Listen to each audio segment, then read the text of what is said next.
Live. Everywhere.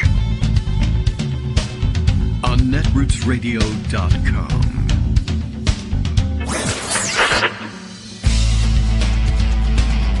David Waldman. Kagro. In the morning. Now, here's David Waldman. Well, hello. Good morning, everybody. It is Wednesday, June 8th, 2022. Time for another show. It's Wednesday, right middle of the week. Greg Dworkin returns to our air. I got all sorts of profuse apologies from Joan yesterday, who is in the middle, of course, of relocating, and I think they're in a temporary situation, and she was putting in a bid on a house yesterday, and everybody can understand how you can't really all that easily, in a new time zone, by the way, take a break to take time out to call into the radio show. As much as we missed her and as much as we'd like to have her do that, there's some very demanding times, I guess, when you're moving and not sure of your permanent new residence, and housing market being what it is, it can be a stressful time. So anyway, that's what was happening, in case you were wondering what's up with Joan and you missed her, as we did.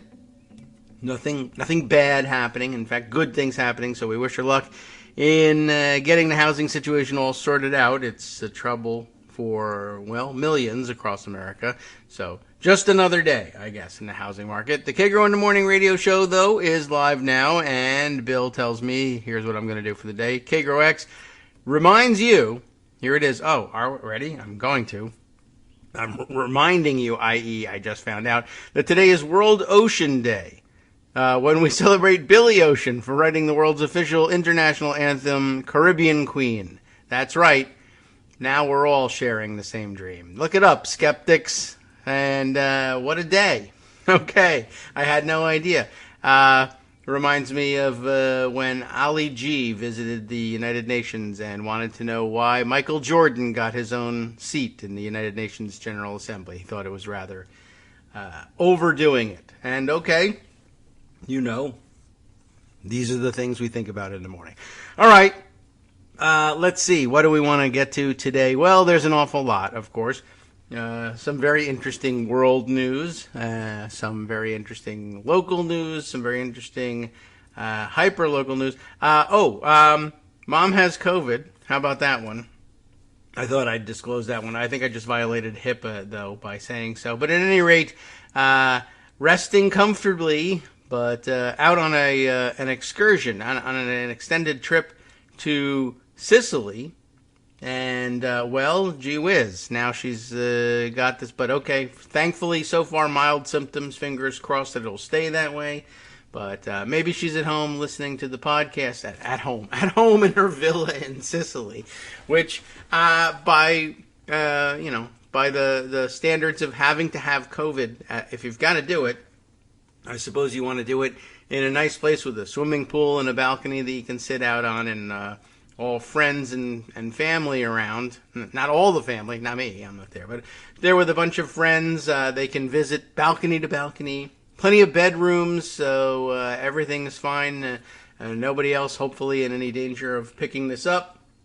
And able to, use the cell phones to call home, talk to doctors, get early treatments, all the good stuff that's supposed to happen with the bad stuff, i.e. catching COVID. But anyway, we'll keep a close eye on that. Not necessarily on the air, but I just thought I would let you know. That'll be on my mind, so I'm distracted now.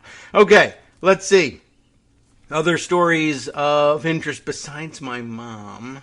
Well, let's see. I see this morning that apparently Jared Kushner and Ivanka Trump must be prodding their friends to talk to the newspapers again, because there's a headline running this morning, and Brian Beutler happened to see it and comment on it this way. Feels like 2017 all over again, but in fact was published today. It is the headline of how Jared Kushner, this is in the New York Times, how Jared Kushner washed his hands of Donald Trump before January 6th.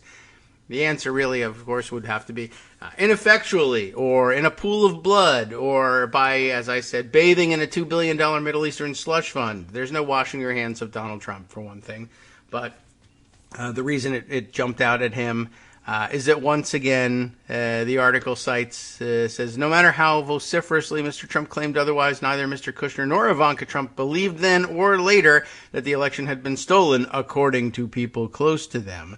So once again, friends say Jared and Ivanka privately appalled again at the behavior of Donald J. Trump, President of the United States. But no problems collecting their salaries as White House aides or cashing in on their roles as White House aides and spending the last 6 months of the administration collecting that slush fund money from the Saudish and the Emiratis and others. So we'll see how effectively this works, although everybody's focus will probably be on the Donald again over the next couple of weeks. Anyway, Greg Dworkin is here. Let's focus on him for the next couple of minutes. Up to 60 of them, I suppose. Good morning, Greg. How are you doing? Oh, I don't hear you. How's that? Yeah. Well, it's all right. It's okay? Just okay? Yeah. I mean, the silence was kind of refreshing. But, no, we'd rather hear what you have to say. Abby was saying hello, but I figured we'd spare that. All right. No problem. Also, hello, Abby. Every once in a while, a truck goes by on our little quiet street, and Abby lets them know that if you didn't make an appointment and clear it with her, she's got something to say about it. That's right. Okay, no walk-ins, please. So, Brandy Bookman over at Daily Kos has posted a lovely diary that she put a lot of work into called The Big Guide. Who's who in the January 6th committee's investigation. Oh. And there were some complaints from people reading it. It was brilliant, but there were some complaints that you didn't put up front in a big banner when and where and how to watch. Oh. So she did. So she added. Oh, okay. Well, the hearings begin June 9th at 8 p.m. The next hearings will be held at 10 a.m. on 13th, 15th, 16th, and 21st of June, and the final anticipated session June 23rd at 8 p.m. So the beginning and the end will be prime time, and then there'll be 4 that are during the day soap operas for the second hour of your show. Daytime Emmys. Yeah. Okay. Okay. So you'll miss the daytime ones, but you'll be able to watch the drama in the beginning and the end. And most major networks except for Fox, which is a big deal in terms of commenting, will be covering this. People are pointing out Fox is really afraid of this, and so they won't carry it. And whether or not that really makes a difference, I don't know. They're not going to do counter-programming. They won't let Kevin McCarthy do a counter the real hearings thing with Jim Jordan. What they're going to do is just continue with Carlson and Ingram, who have, a firm but limited audience, so I don't really know how much that matters. I think the more telling thing is just how far committed to this great replacement theory and insurrection Fox News is. So I think it's a good highlight for everybody. Yeah, right. They should just accuse Fox News of being in on it while they were. They are in on it. Yeah. I mean, and they're showing it with their action. Don't watch what I say, watch what I do. Right. Well. And so I'm watching what they're doing. They're pleading. So what she's done is, Brandy, in writing this up, is basically break down who the players are with little capsules of the players. You know who Mark Meadows is. You probably don't need that. She leads off with it. He's awfully important. John Eastman, the attorney and advisor to Trump, who was doing the theoretical legal work, the strategy here. Rudy Giuliani needs no introduction. Peter Navarro introduced himself by getting himself arrested and complaining about it because they strip searched him and made him eat bread and water in a jail. Awesome. Jeffrey Clark, who's a key player here, because he's the one that was supposed to replace everyone else at Justice and run the place like John Mitchell dreamed he could during the Nixon era. So he's there. Dan Scavino, who you may have forgotten about, former White House Deputy Chief of Staff for Communications. Stephen Miller also needs no introduction. Jason Miller. You can't tell your Millers apart. Here's the scorecard. Right. Then there's people perhaps who aren't on the tip of your tongue. Cassidy Hutchinson. No. Kayleigh McEnany. I know her. Keith Kellogg, National Security Advisor to former Vice President Mike Pence, and Mark Short, who is Pence's senior aide. And these may testify. These guys may turn out to be the good guys. John McEntee, former bagman turned White House personnel director. And then, separately, she lists the extremist allies and friends in scare quotes. Okay. Steve Bannon, right. Roger Stone. You can see why they're in scare quotes. Oath Keepers and Proud Boys, explaining who they are, and the difference between Enrique Tarrio and Simon Rhodes, Elmer Stewart Rhodes, sorry. Oh, yes. And Bernie Kerik, Rudy Giuliani's body person, yes. Ali Alexander. Robin. You know, these are the people in the scare quotes. Alex Jones, of course, no stranger to Newtown, Sean Hannity, and then the Trump family. So, you know, in case you couldn't tell who was who, this is a pretty good look at who's what. So who is who? Well, okay. All right. Yeah, good. All right, well, we'll run down. I think we know. We know most of those people. I guess one or two names was new. Clark Kellogg from The Freshman, making an appearance. Kevin Kellogg, was it? Kevin Kellogg. All right. Well, we'll check in. It's Clark's stepbrother, I guess. All right. So, good. We'll have that rundown available.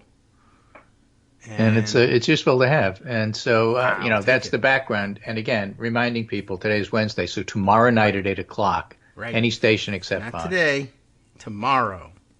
This is the exciting word that tomorrow something exciting might happen. And we hope they're exciting. And you know, I look forward to them, and I think they're going to have a lot to say. I think they're going to have a good story. Yeah. And we should go from there. So in other news, there were primaries last night of interest, and probably the one that I was most interested in is not the one that everybody was following, because like I tend to do that. So my pick for the most interesting vote last night was in South Dakota. Oh. All right. Let me read you the headline from Forbes magazine. South Dakota voters reject GOP effort aimed at derailing Medicaid expansion. They overwhelmingly rejected a measure that would have required certain ballot initiatives like Medicaid expansion to pass with 60% support instead of a simple majority. So they wanted to filibuster any progress in South Dakota. And although their nutty governor easily won her primary, this was really being pushed. Constitutional Amendment C, but it fell by 2-1 margin in South Dakota. All right. And that comes ahead of a November referendum on expanding Medicaid health insurance, which is going to be on the ballot. And so they were trying to make it, the Republicans and conservatives are trying to make it so that it couldn't pass even though it was on the ballot. Yeah. Well, it was. So I thought it was pretty interesting. You know, there's a lot of different ways to subvert democracy, some of them by democratic means. Yes, right. Well, that's a good one and a good reminder of just how many choke points there are, and you can always create new ones, and I'm sure they'll try. But right, and so, you know, another way to put it, look, if you're losing on policy, hey, don't worry about it. You can always win on process. Yeah. You can try anyway. Well, you can try. You can change the rules. Not in South Dakota. They tried to change the rules, but it didn't work. That's encouraging. I mean, it is encouraging. So, you know, why do you pay attention to process? Well, duh. Yeah. You can change the whole outcome here. There's that, you know, for example, and that's sort of kind of important if you're trying to get stuff done. Mm-hmm. This victory will benefit tens of thousands of South Dakotans who will choose to use the ballot measure to increase access to health care for their families and neighbors, said a proponent. We look forward to what's next in South Dakota, an aggressive campaign to expand Medicaid in the state. Yeah. That was Kelly Hall, executive director of the Fairness Project. All right. You know, I'm into fairness.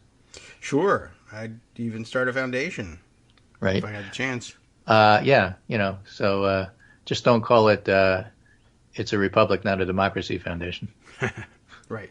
Because that's cover for like, okay, so small numbers of people can really change everything, and too bad. Mm-hmm.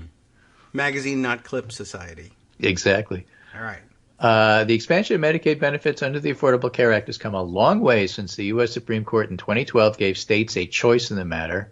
There were initially only 20 states that sided with Obama, and the 12 holdout states, including South Dakota, that have yet to expand have already missed out on generous federal funding from 2014 through 2016. the Affordable Care Act Medicaid expansion population was funded 100% with federal dollars. The federal government still picked up 90% of Medicaid expansion through 2020. And that was a better deal than before the Affordable Care Act, when Medicaid programs were funded with a much less generous split between state and federal dollars. And last year, the U.S. Congress and Biden administration gave states a new incentive to expand Medicaid under the Affordable Care Act as part of the COVID-19 relief legislation known as the American Rescue Plan. In addition to the 90% federal matching funds, states also can receive a 5 percentage point increase in the regular federal matching rate for 2 years if you expand now. So buy now, get one free. Yeah, I guess so. That sounds like a mishmash of two promos, but yeah, buy one anyway. Get one free. It also slices and dices. Buy now, pay and later. Wait, buy now, and we'll also throw in these knives that just don't get dull, no matter how many granite counters you cut with it. Why are you cutting that can? I don't know. It's all right. Well, it tastes better than what I made last night. I guess so. You still have to cook. Plus, it's got trace elements, which is also good for you. I'll sell it as a supplement, and it's not regulated. All right. Well, anyway, in Japan, the hand is... Anyway, there were other things on the ballot. The San Francisco area DA was recalled as expected. Some of Trump's people didn't win. Right. Some of Trump's people ran against Republicans who voted for the January 6th committee. And Politico has a rundown of those. 5 of the 35 House Republicans who voted to establish a January 6th commission faced primaries on Tuesday. In Iowa, Representative Marionette Miller-Meeks ran uncontested. I love that name. Yeah. In South Dakota, Dusty Johnson, which sounds like something out of out of Blazing Saddles. Okay. Yeah, all right.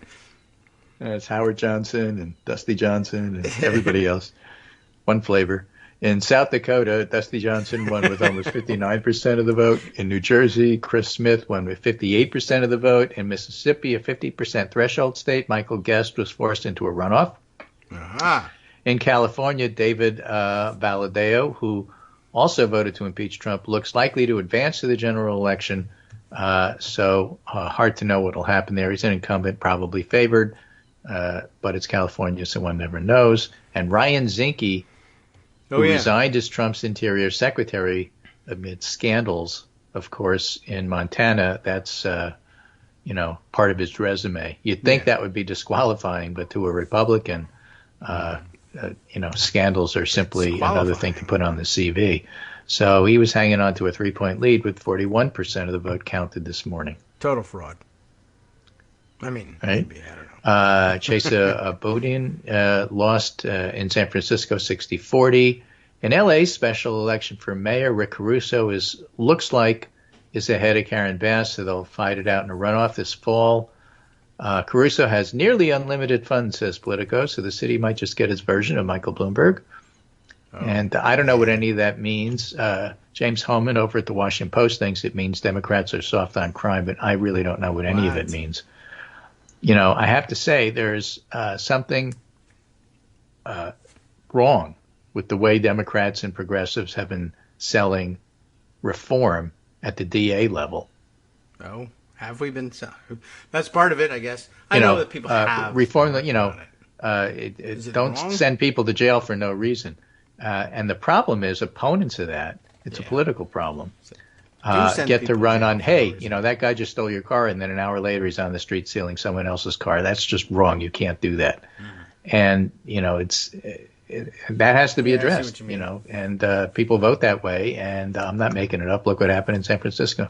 Yeah, true. Okay, yeah, the sales pitch on it, I mean, it makes sense. It's just, it's tough. It's a nuanced thing versus raw, tough. Right. The theoretical argument that the progressives make is that the fear of being arrested is what matters, not how long the penalty is.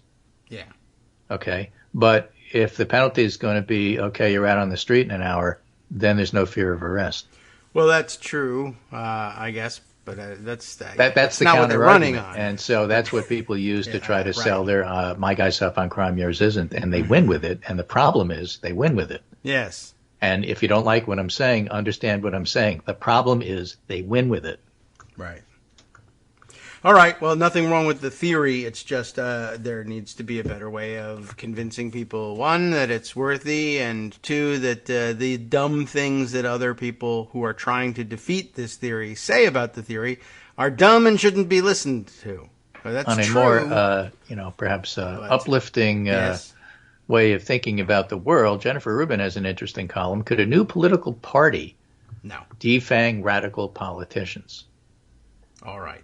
Look no further than the state of New Jersey. All right. You know something about New Jersey. Sure. Pundits and political scientists have claimed for years there's no hope for third party. The structural advantages for the two-party system and voters' aversion to throwing away their votes pose a major hurdle. But I grew up in New York, and in New York, the fusion ticket and fusion party way of running was always that there was a Democratic Party, but that candidate would also be endorsed by the Liberal Party. There was a Republican running, but that candidate would also run on the Conservative Party. On rare occasion, for some reason, James Buckley running for senator, William Buckley's brother, comes to mind. The Conservative Party person might actually win. I think that you're, again, I could be mixing everything up because I'm old and I don't remember, and I didn't look it up before the show, but I think Tom Keating was the Republican stand-in. And I think Buckley was the third party person who actually got more votes.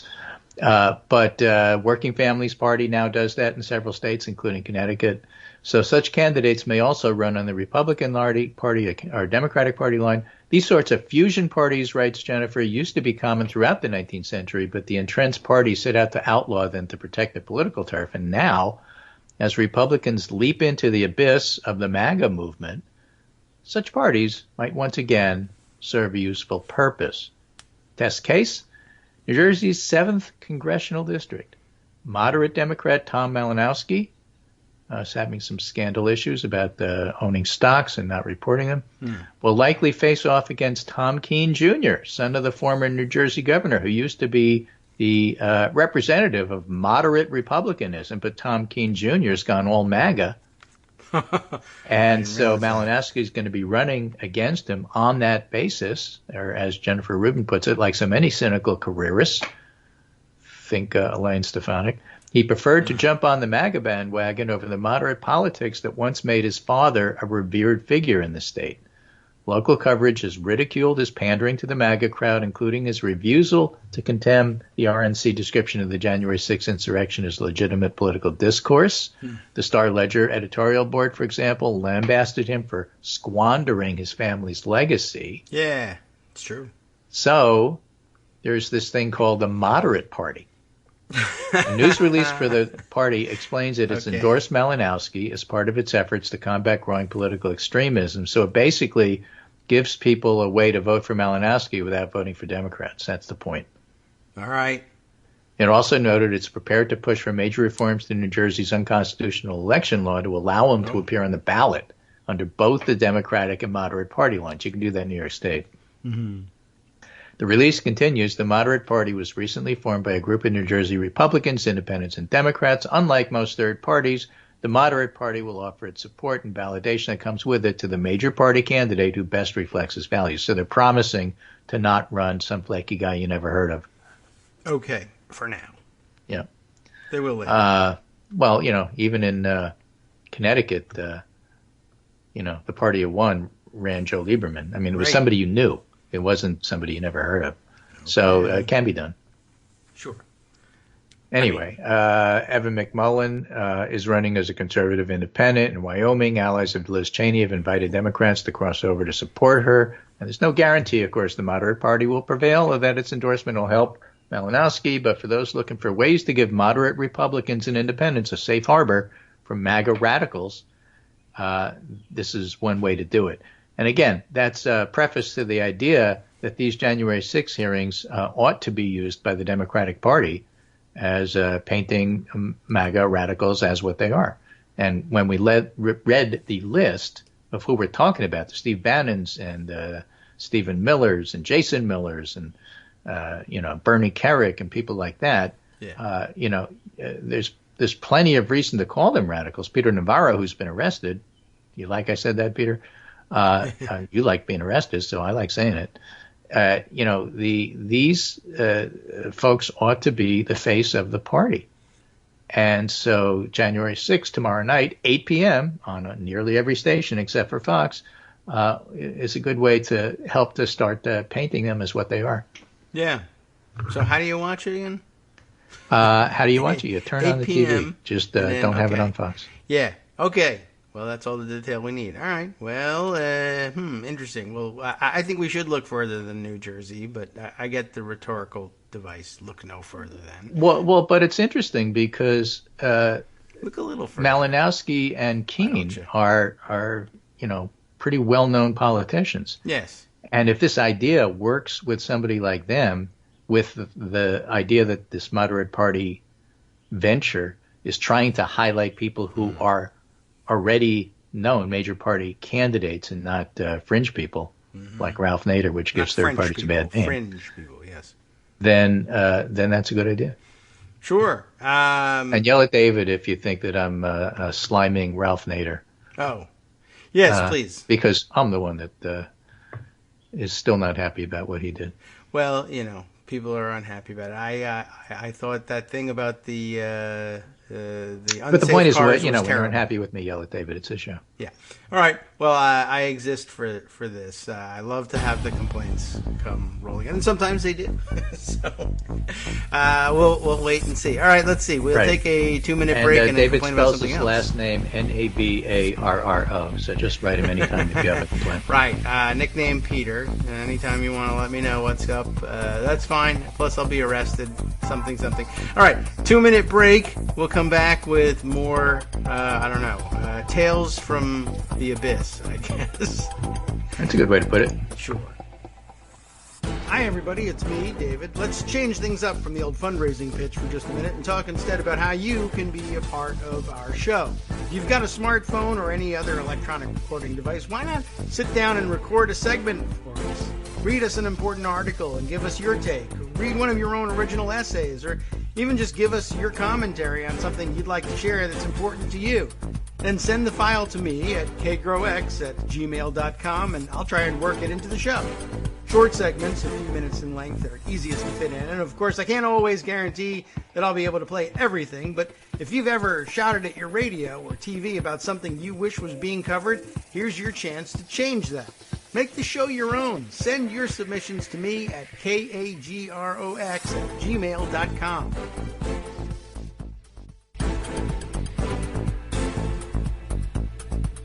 All right, welcome back now to the Kagro in the Morning Show here on Edwards Radio. We have taken our 2-minute break. We're back. I just will make a brief mention of the fact that another weird election outcome from yesterday. I don't even have the name in front of me, but in New Mexico, the Republicans have nominated one of the 2020 election deniers as their candidate for Secretary of State. Whether or not there's any real chance of winning statewide as a Republican election denier in New Mexico is another question, but the fact is that once again that's what they've done with their nomination. That's what they're doing with their party line, is putting MAGA Q nuts up for key election posts, and we of course all know the reason why they're doing that. Hopefully they have no success with it. All right, just wanted I don't even, the person's name isn't even immediately obvious to me, so it doesn't matter that much, but I want to at least put that on the radar so you can watch them go down in flames, I hope. All right, back to Greg here. Where were we, Greg? Oh, we were talking about stuff. I'm looking at the pundit roundup this morning to see. I always like reading it when I wrote it and can't remember what's in it. So this is great. I was looking at some of the stuff we put up there. I led off with the story from NBC News, which actually follows a New York Times report.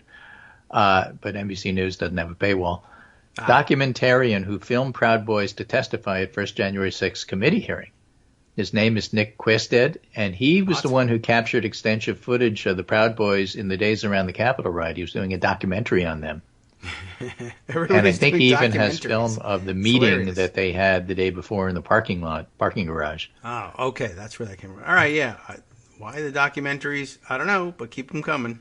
A source familiar with the matter said Nick Quested, the owner of Gold Crest Films, will testify during the panel's primetime hearing. The House committee's promised to reveal stunning new details about the attack when the first of at least a half a dozen hearings kicks off this week. When and where is it? Oh, it's tomorrow night at 8 o'clock on any channel except Fox. 7 Central. Yeah. The January 6th committee didn't immediately respond to a request for comment. Again, I haven't seen confirmation of the idea that, what is his name, Michael Ludig, whatever that conservative judge is that advised Trump. Yes. Not Trump, advised Pence. No, yes, no. Yes, no. He's supposed to be potentially a hearing person too, but we shall see. Joyce White Vance, is commenting on Fox News. Sawyer Hackett ran a tweet that said Fox News ran 1,098 primetime segments on Benghazi from the day of the attack until the committee hearings, which they carried live for more than 7 hours. Today they announced they won't cover the hearings on the January 6th insurrection. Right. Arrest them. So Joyce White Vance says, strongest acknowledgement yet that Trump attempted a coup. If you're afraid to let the base see the evidence, that suggests it's pretty strong stuff. All right. Yeah. Which is pretty good. Among other things coming out, remember, there's a grand jury investigation in Georgia, separately, state level, going on about Donald Trump's interference with Brad Raffensperger and the Georgia election in 2020. A staffer for Donald Trump's presidential campaign, says the Washington Post, instructed Republicans planning to cast electoral college votes for Trump in Georgia despite Biden's victory to operate, quote, in complete secrecy, end quote. An email obtained by the Post shows. Yes. Norm Eisen says the story, which I think is in the Washington Post. A senior fellow at the Brookings Institution and the counsel to House Democrats for Trump's first impeachment said the email could suggest those involved knew their actions could be problematic. If there was nothing wrong with it, why go through extraordinary lengths to hide what you're doing?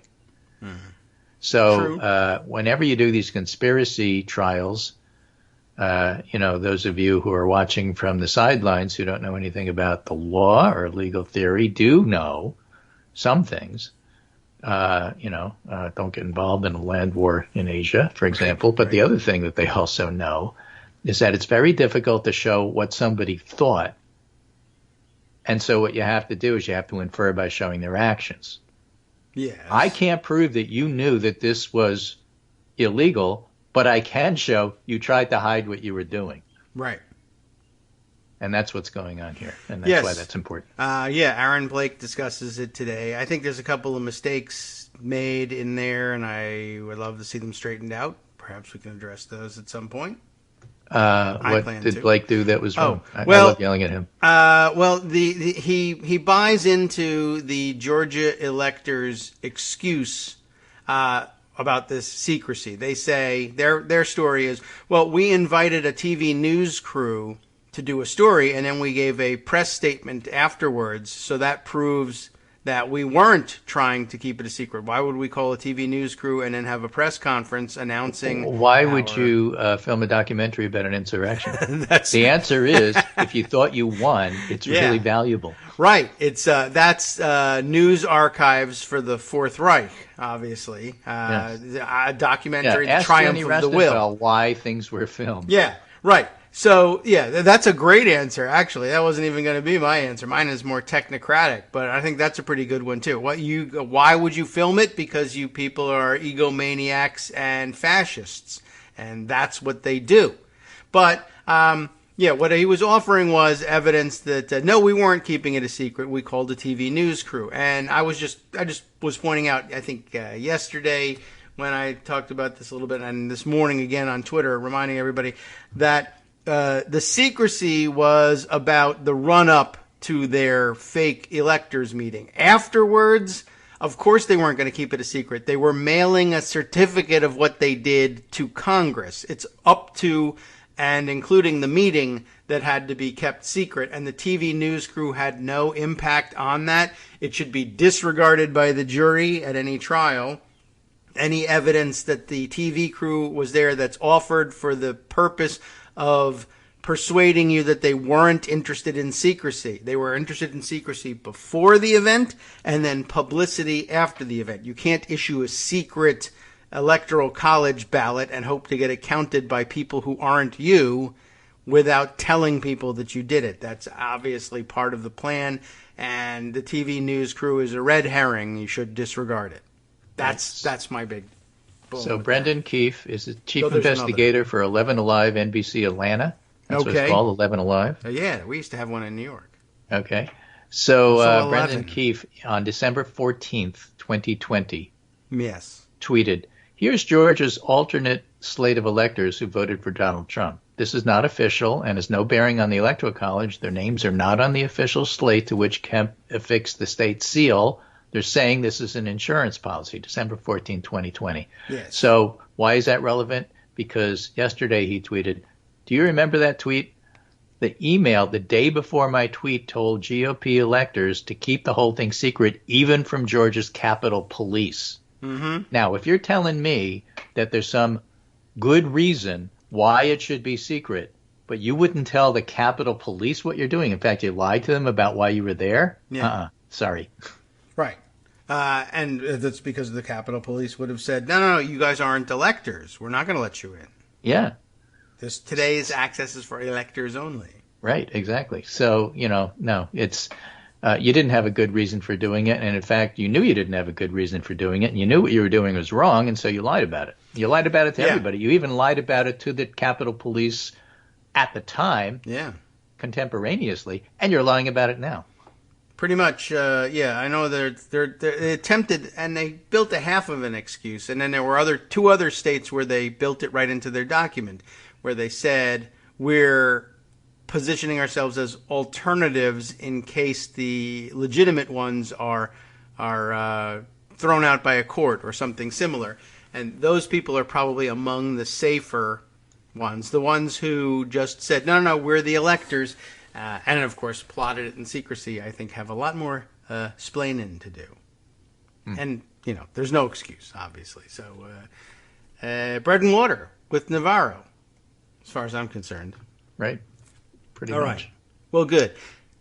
So, I wanted to put that in perspective. So that's why I'm so interested to hear from the documentarian, which is different than a parliamentarian. You can't fire the documentarian and then replace it with your own person. Well, not after the documentary's already made. Yeah, I guess it's already done. Well, you can get another documentarian. But all right. Well, anyway, I have this piece, which is different from the commentarian, Thomas Edsall, who's talking in the New York Times today, how to tell the squad and the MAGA caucus apart. And even though I hate that headline, it's actually not a bad piece. Okay. Yeah, that's... He says, curious to know how the two more extreme wings of the Democrats and Republicans of the House differ. I asked a high-ranking Republican staff member with decades of government experience to requested anonymity in order to speak openly for his take. Okay, and here's his take. They are different. Oh, Alexandria Ocasio-Cortez and the squad seem to me to be more idealists. They actually want to legislate and accomplish stuff.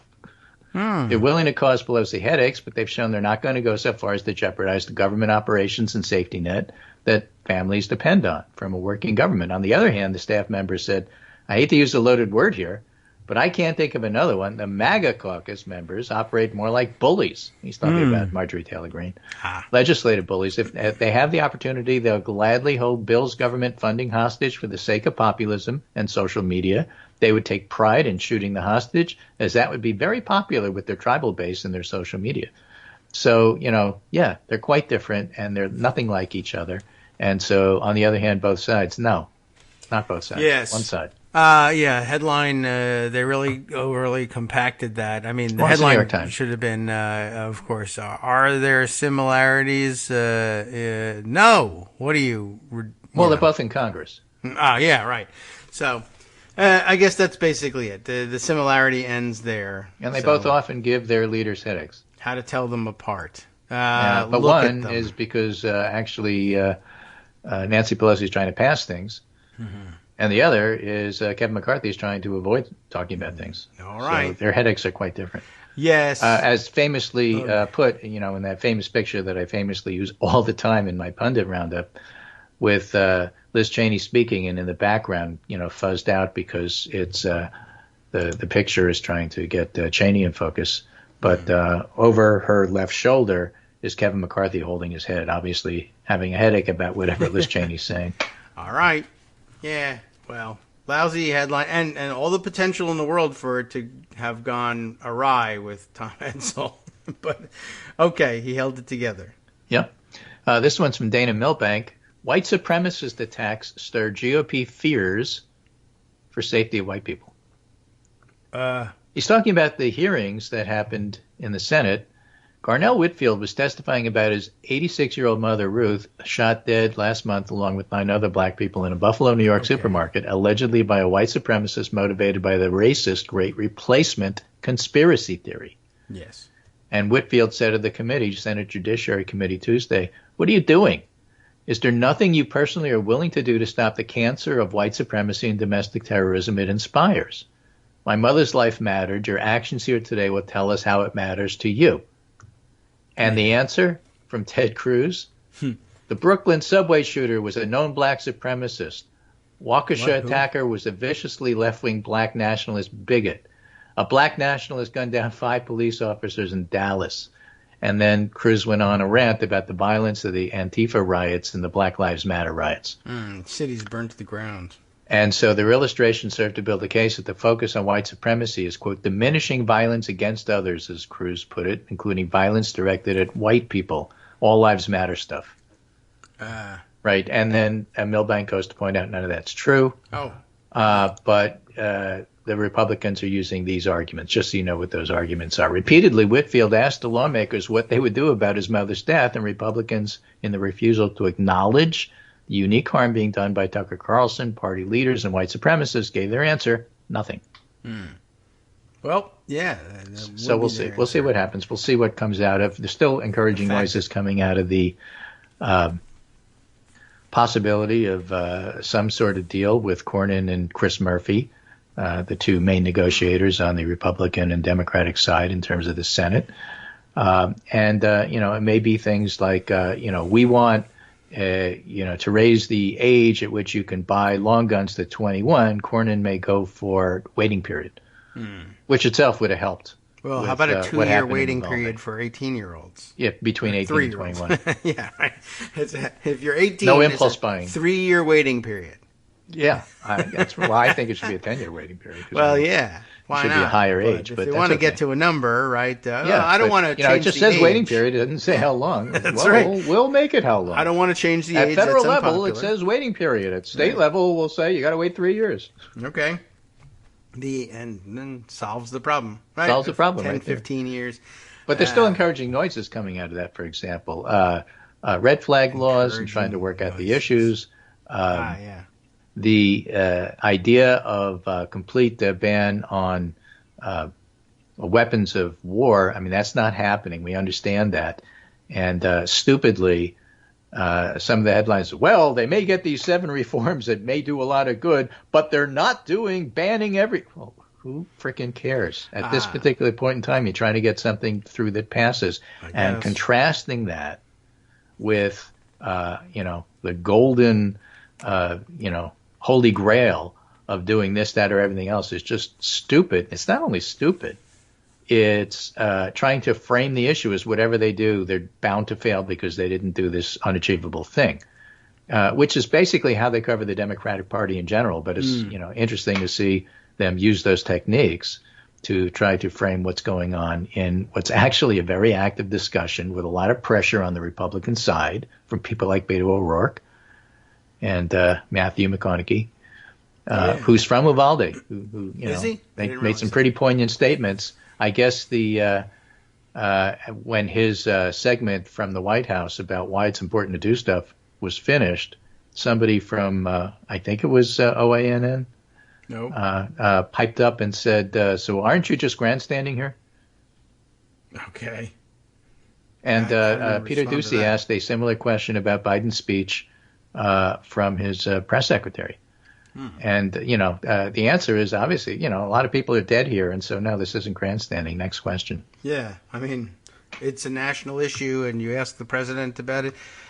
Isn't that question just grandstanding, Peter? Yeah. Well, But the press secretaries are nicer than we are, and they don't just say things. No, that was a really stupid question, and I'd love to not call on you, but I like calling on you so everybody can see how stupid you are. Yeah. Next question. Right. That's how I'd prefer to say it, but you can't do that. Okay, I don't know. You could try. I mean, they've come close before. Well, all right. There's a new press secretary, and they're still sort of, I guess, I wouldn't say they're still getting their footing. They're pretty experienced, handling things pretty well so far. But, it's not something you can easily leap out in front and just say, oh, yeah, the president won't mind at all if I cause national, scandal by being too aggressive in my answer. You got to feel your way to that.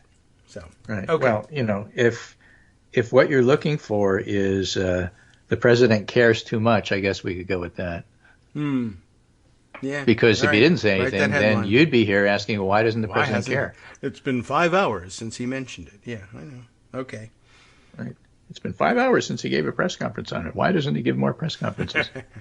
That's right. You think we were going to be satisfied? I've been sitting around here for hours with nothing to do. Right. Interestingly, although the New York press and the national press tried to paint Boris Johnson's no confidence vote as a win for him because he barely survived, the British press was having none of that. And from the Times of what used to be the Times of London, they're now just the Times. More trouble looms for Boris Johnson as he looks to move swiftly on. In the aftermath of last night's confidence vote, there's one thing that both Boris Johnson supporters and detractors largely agree on, at least in private, and that is despite all the talk from Downing Street of moving on, there's no realistic chance of that happening. Right. As Will Walden, who worked for Johnson when he was mayor of London, note on the record here, put it, the vote last night was the worst possible result short of losing. The prime minister needed a decisive win, and he didn't get it. And then other pieces point out such things as the fact that when other conservative prime ministers have lost or won a vote of confidence, they generally win within their own party and then go on to lose within 6 months. And that the vote for Johnson was worse than the vote for Theresa May, who went on to lose for 6 months. I think it was worse than Margaret Thatcher's when she went on to lose. And so the people in England are very, very keyed into the fact that this was really a disaster. Right. Basically the line about Boris Johnson is, my party voted for me by a vote. That's a reason to party. Bring on the booze. And basically, Johnson's reputation is in tatters at this point. And whether or not the government can hold together remains to be seen. But, people who are looking at the situation, who understand what's going on here, are quite familiar with the concept here that Johnson's fatally wounded. And it's just a question of when, not if. Yeah, all right. Well, you kind of have to be keyed into their system to understand the significance of it. So, leave it to them. They are keyed into it. Right. The American headlines say, Johnson survives no confidence vote. But there's way more to the story than just that. Yeah, here we're 50% plus one, and you get to go on for some term of years. Not the case there. Right. Or if you want to look at it in American terms, Johnson's opponents didn't get 60%, therefore he wins. Yeah, maybe. Right. So, all right. Well, and they can do this all over again tomorrow if they want to. I don't know whether there's a time limit or anything like that, but okay. Well, I continue to have no confidence in Boris Johnson, so you can always ask me. Mm-hmm. I have no confidence in his hairbrush either. Yeah. Well, that's also I don't think true. Boris has any. So I have an interesting Twitter thread here Boris. Yes. That I'm pulling from the Pundit Roundup. On Republican messaging, which I think is, I found very interesting, at least. I found it interesting. All right, so then. I'm going to tell you about it. Now you have to hear it, too. All right. Yeah, you have to hear it. Now, you may not find it interesting, but you have to hear it. This is a thread by Ethan Gray on Republican messaging. Yes. The press doesn't want to have a direct conversation with you about this. So as a former Republican who's now a consistent Democratic voter, I will. Okay? All right, go on. Here is the Republican messaging on everything of importance. One, they can tell people what to do. Yeah. 2, you cannot tell them what to do. Yeah. This often gets mistaken for hypocrisy because there's an additional layer of complexity. Oh. But that's a basic formula. You watch the Republican Party champion the idea of freedom, but you've watched the same party assault freedom, like the freedom to vote, freedom to choose, freedom to marry, and so on. And if this has been a source of confusion to you, then your assessment of what Republicans mean by freedom were likely too generous. Here's what they mean. Freedom is the freedom to tell people what to do and the freedom from being told what to do. So here's how it works. If I'm a Republican, I get to tell people what to do, but nobody tells me what to do. That's the messaging, and you go ahead and you adapt it. I'm summarizing what he says here to anything and everything, and it will work. Yeah.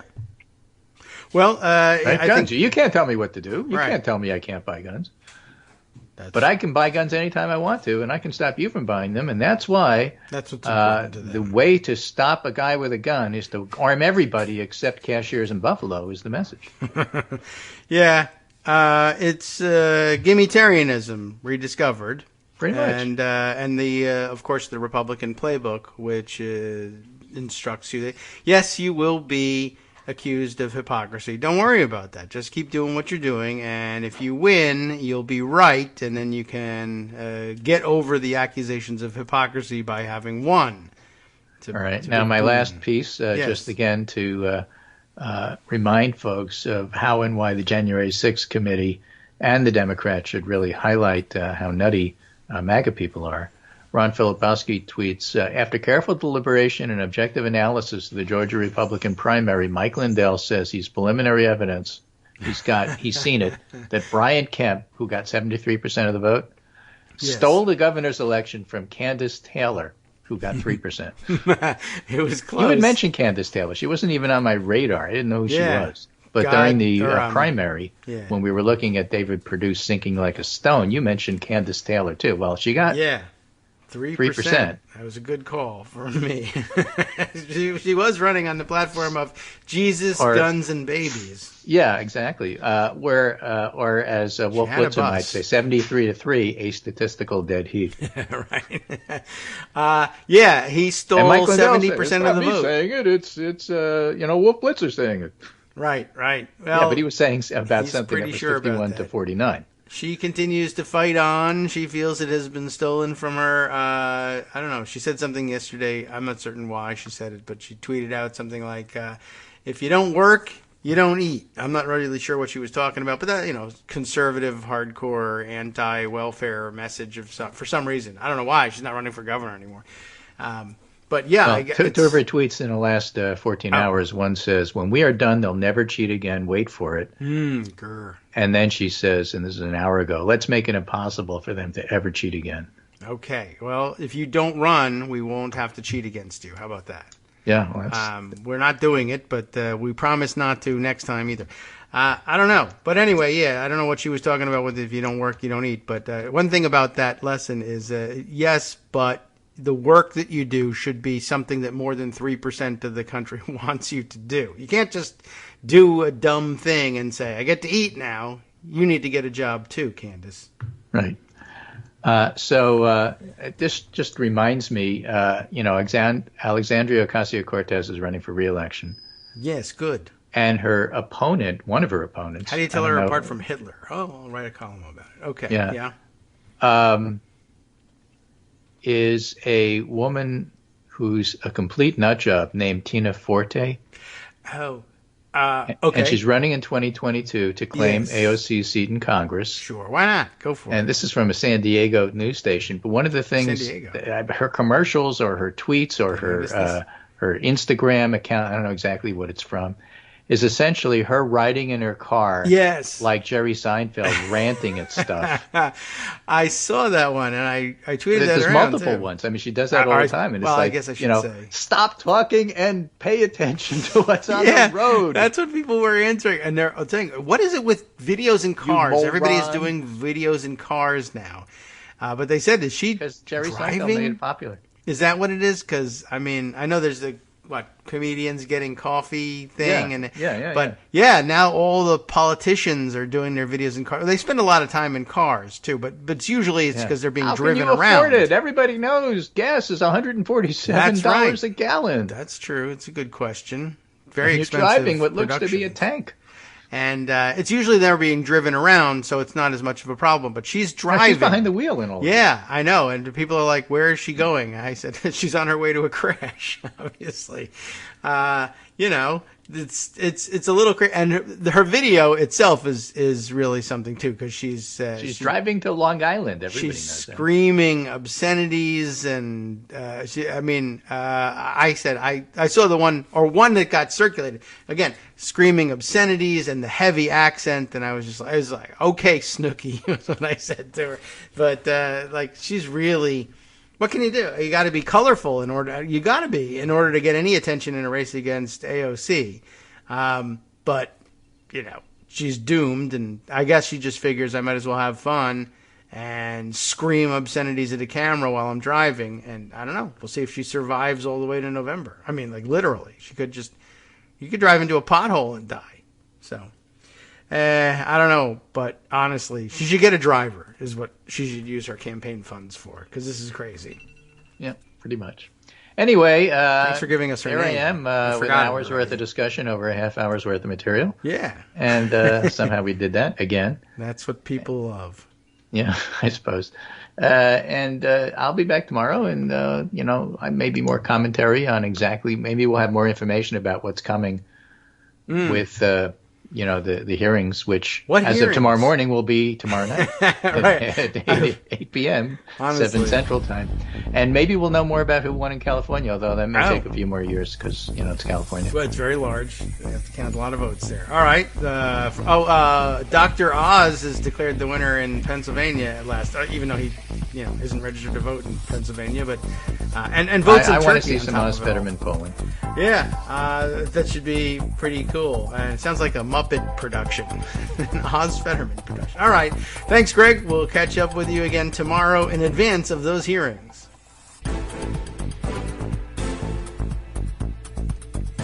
All right, welcome back now to the Kagro in the Morning Show here on Netroots Radio. I'm just trying to capture all of the things that are happening and make sure I don't miss anything, but too late. I've already missed some things. Here's some corrections. Ricky tells us that, and as a Canadian, she probably has a better perspective on these things. Margaret Thatcher and Theresa May didn't lose, per se. They resigned, which, they blur the lines about that sometimes, and the resignations are essentially like, well, you're about to lose, so you might as well go ahead and resign. But I guess, technically speaking, I suppose that would be the case. I don't have any memory of it to draw on there, but I thought I would throw that out there in case the record needed clarification. Let's see, I think that the Twitter thread that Greg read just before the break was one that it's somewhere in my KITM hashtag suggested to me by another of another of you out there, and my guess is that it was Patrick Snyder, because I'm always so far behind on his suggestions. But I'm scrolling around to see if I can, in fact, find that suggestion, and it's not immediately apparent. But if it was you and you're not Patrick, then I beg your pardon for that. But at least the thread got shared. There are an awful lot of additional threads to go through here. But let me dive back to Pocket and then quickly back to the Twitter feed to make sure I can get some of these on squeezed in on the air. Let me add this too. Also flashing by this morning, which I opened up because there's another appearance of Christina Pushaw in the news, and I thought I would add that to the pile of evidence against her. This time from the Washington Post, from Isaac Stanley Becker. DeSantis spokeswoman belatedly registers as agent of foreign politician. Christina Pushaw's disclosure of work for Mikhail Saakashvili came after contact from the Justice Department, her attorney said. Remember, we learned the other day that she had now admitted doing work previously for this Georgian politician, Mikhail Saakashvili. And while it was shady sounding, certainly, there was no allegation that she hadn't disclosed it properly before, but now they realize, of course, oh, actually, the Justice Department, it wasn't that she fessed up either. The Justice Department basically must have come calling and said, hey, you never disclosed this relationship with Saakashvili before, and you really should have, because that's a violation of the Foreign Agents Registration Act. And what do you know? Then she said, oh, yes, right, oversight. I meant to disclose that. Well, anyway, here's a rather goofy-looking picture of her illustrating the piece. I don't know. There's something very odd about this Christina Pushaw. And you shouldn't focus on the looks, but it's hard not to. But there's plenty of substantive reason to believe she's a shady character. The article tells us this. A spokeswoman for Florida Governor Ron DeSantis this week registered as a foreign agent of a former president of Georgia, Mikhail Saakashvili, belatedly detailing work she performed for the politician between 2018 and 2020. So, not a long time ago. It was her last job. The spokeswoman, Christina Pushaw, made the disclosure following contact from the Justice Department. Contact, that's funny. According to her attorney, Michael Sherwin.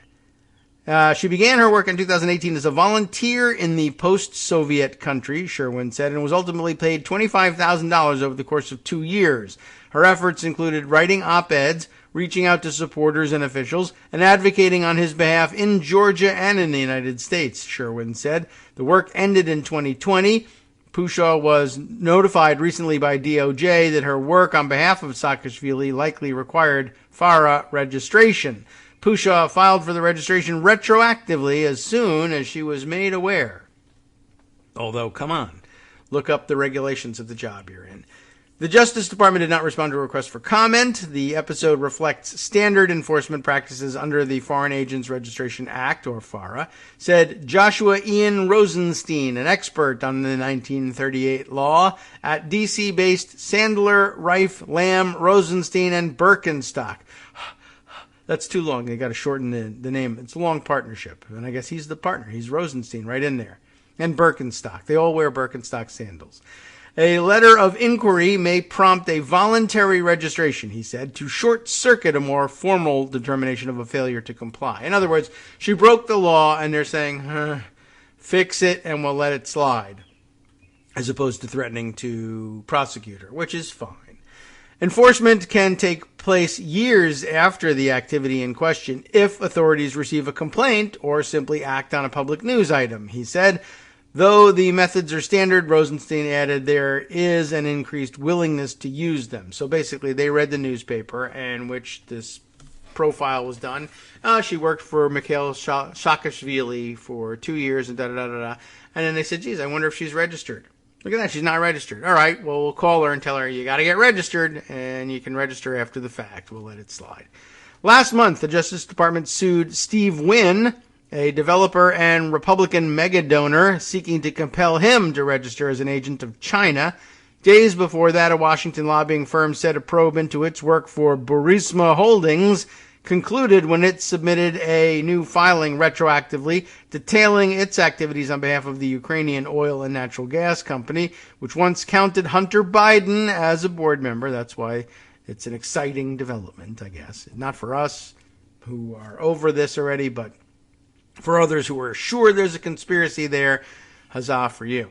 Pushaw, a year into her tenure as DeSantis' press secretary, has become a prominent protector of her boss and a fierce critic of the media. Twitter briefly locked her account last year after the Associated Press said the criticism she directed at a reporter caused him to receive death threats. She has written openly on social media of her work for Saakashvili, who was arrested last year when he returned to Georgia after 8 years in exile. Associated with factions critical to the Kremlin, Saakashvili led Georgia from 2004 until 2013 and entered Ukrainian politics after that country removed a pro-Russian president in 2014.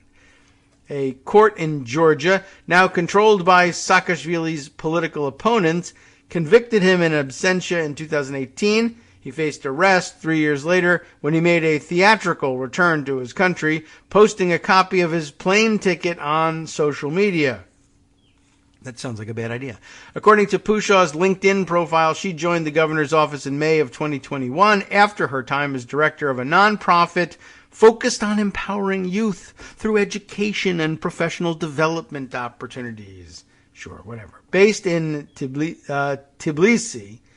I don't know if I'm pronouncing that right, but that's the capital of Georgia.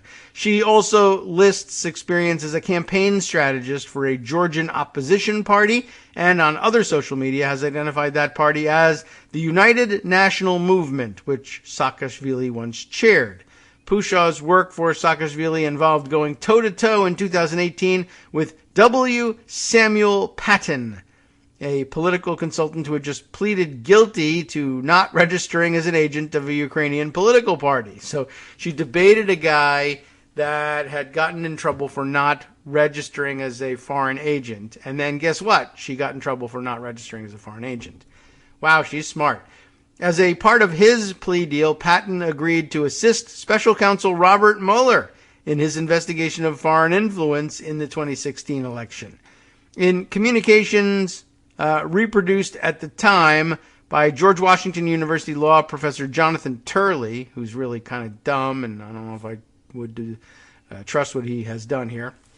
But let's see. In communication reproduced at the time by Turley, Pushaw claims to have contacted the Justice Department about messages allegedly sent by Patton. Pushaw claims to have contacted Justice Department about messages sent by Patton, allegedly, to a former aide to Saakashvili before the Georgian exile's appearance on CNN. In the appearance, which included discussion of Patton's case, Saakashvili read aloud the messages said to have come from Patton, including a warning to, quote, call off your trolls now or I'll start releasing things about Misha. He'd prefer I didn't. Today, I contacted the DOJ to report Sam's threat and send over the screenshots, Pushaw wrote to Turley, who appeared on CNN after Saakashvili. I believe Sam knew Saakashvili would talk about the case on CNN yesterday. Since I announced it on Facebook a few hours beforehand, I think Sam sent the threat right before the interview to coerce him into silence. I've lost the track of that story. Patton called the suggestion that he was bullying Saakashvili or his associates absurd, backwards, and disproven. Turley said he reproduced Pushaw's message with her permission. Sherwin, her attorney, did not respond to a question about the 2018 episode, and it makes very little sense to me. But anyway, Christina Pushaw back in the news, looking goofy on top of it all, and failing to register as a foreign agent within a year or two of landing in Ron DeSantis' office, which is kind of a weird thing and worthy of note. Okay, let's see. Other items in Pocket that are, I don't know whether they're worthy of sharing, but they're going to be shared. Do you remember yesterday? Yes, it's a long time ago. What did I read you yesterday about this? I'll have to find I thought I would recognize the photo of this thing right away, and I don't. But you remember that, no, maybe I didn't put it away. That's why it's still on the list, because there was more to read about it. That's right. I was reading you the story also from the Washington Post, Spencer Sue's spicy meatball story about the ex-U.S. diplomat pleading guilty in Qatar lobbying plot and naming a general and saying, why wasn't he charged in all of this? You remember this? Richard Olson also getting in trouble with foreign agent registration. And I hadn't read all the way through the article, and maybe I'm thinking now that perhaps we should read the second half of it. Although I guess I'll also do spoiler alert in case we don't make it. But you remember that he made a big deal of saying, well, what about, what's the name of the general? There was a 4-star general that he said, if you're charging me, shouldn't you also be charging 4-star Marine General John G. Allen. And I thought, I don't know, maybe? Good question, I guess. But last night before wrapping things up, the Associated Press reported FBI seizes retired general's data relating to Qatar lobbying. And what do you know? Former Marine General John Allen was, in fact, targeted by the FBI in this seizure. So I guess they're getting ready to charge him if they haven't already done so. So quick results for the show. No one was listening, and obviously it was something that was already in the works. But I liked the fact that we brought the story, which, in the grand scheme of things is a minor story, to your attention. And then if you, like me, saw later in the day that General Allen had been raided by the FBI, instead of just saying, how interesting is that? A former general raided by the FBI, you'd say, former Marines, how'd they put it? Former 4-star Marine General John blank, whatever his initial is, Allen. Why, I know all about him. I've read, or I had read to me, the story of his involvement in lobbying for foreign agents. Okay, where are for foreign governments? Qatar, in this case. Let's see, where did we leave off here? We mentioned there's Tom Barrack being mentioned as having his problems not registering as an agent for the UAE. All right, and our diplomat in question here is Richard Olson, and Olson says in his plea papers, acknowledged not disclosing as required in annual ethics forms that he had received this first-class airplane ticket from New Mexico to London. That's a weird route. And a stay in a luxury hotel in January of 2015 worth about $20,000 from a Pakistani-American businessman who was not identified by the government but whose description matches that of Imad Zuberi, a major political donor to both political parties, is how he's described. Olson admitted to meeting with a Bahrain businessman who would offer him a 1-year, $300,000 contract for work after he left the State Department. That's some lucrative biz. In June of 2017, Olson admitted in plea papers he contacted an unnamed third person, whom his defense identified as General Allen here, to help provide aid and advice to Qatari government officials with the intent to influence U.S. policy during that blockade of Qatar by UAE and Saudi Arabia. Zuberi, Olson, and a person 3 then traveled to Doha, where the latter pair met with various Qatari officials, including its emir, and then returned to meet in Washington with members of Congress. In court filings and a hearing on May 27th, Olson attorney J. Michael Hannon pressed U.S. prosecutors to say why Allen has not been charged. Exculpatory evidence about Allen could, this is why I guess they were interested, if there's exculpatory evidence about Allen, it could mitigate Olson's sentence or even invalidate his plea agreement. So that's why they were so interested, and I guess the FBI got around to at least making trouble for him. Let's see, from yesterday's article, if in fact there is no case against General John R. Allen, in case you were wondering about that middle initial, for allegedly violating the Foreign Agents Registration Act, we think that that is a significant piece of information for sentencing, just as we believe that an inducement to enter into this plea agreement is important to the court. So that's Olson's lawyer telling the judge, U.S. Magistrate Judge G. Michael Harvey. And I guess the deal here is, I have a slightly better fix on what's going on here, is I guess Olson figures, well, me and General Allen did pretty much the same thing and were involved in the same ways with the same people. If I'm being charged and he isn't, but we did the same things, that might be relevant to tell the court. Like when you're sentencing me, keep in mind that you're sentencing me for something that, okay, I admit it, I did it, but another guy who also did it is not being even charged with this. So maybe the maximum possible penalty isn't, say, appropriate in this. It wasn't appropriate enough for you to, you're not worried enough about this crime to charge General Allen with it. You've charged me, fine, fair game, whatever, but it can't be like maximum penalty for me and not even a charge for him. Well, That may backfire, it turns out, I guess. Prosecutor Evan Turgeon with the Justice Department's National Security Division said in an earlier hearing that any communications between Allen and U.S. government officials about the Qatar trip were not exculpatory for Olson, that Allen's case remained open, and that Olson's signed plea deal contained no promise by prosecutors to recommend leniency in exchange for cooperation. We dispute the statement that the government has made a prosecutorial decision as to other persons. And apparently, he's right. He added, nothing related to General Allen has any bearing on the false statement the defendant made on an Office of Government Ethics form in May of 2016, and that was a full year before General Allen's involvement in activities related to Qatar.